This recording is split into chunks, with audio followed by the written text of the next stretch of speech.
Pregnancy. It's a time in a woman's life that can be very exciting. It's also a time in a woman's life that can be very scary. And I think we can all agree in the room today that we would like the women who are pregnant to have the best chance to having a non-complicated pregnancy and giving those children the best start to life.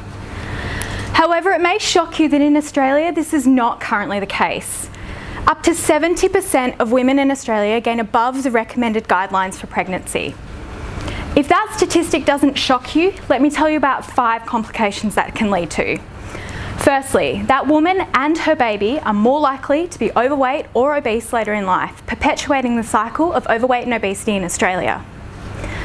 Secondly, that woman is more likely to suffer from gestational diabetes, which, if left untreated, can be harmful for both mother and bub.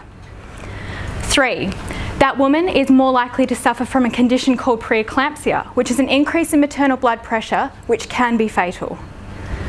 5, that woman is more likely, 4, that woman is more likely to need an emergency caesarean section to deliver her baby, which places unnecessary harm and stress to both mum and bub.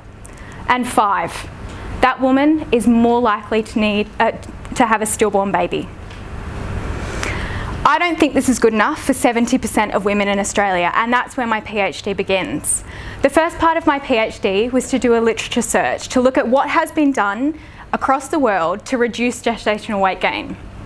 We did a multilingual and an international search of the literature, and what we found was that diet, exercise and lifestyle interventions can all reduce gestational weight gain, regardless of the intensity or the frequency of that intervention.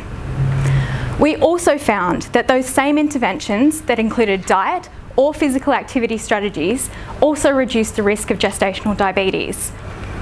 However, those effects did differ depending on the country of residence of the woman and her BMI before pregnancy. There is still one part of the day that hasn't been studied yet, and that's what we're expected to do for at least 1/3 of our day, and that's sleep. That's where part 2 of my PhD begins. I'm running a randomised control trial from Monash Medical Centre looking at how sleep can influence weight gain during pregnancy. We know that in both children and adults, the quality and the quantity of our sleep can influence our food choices and our weight gain.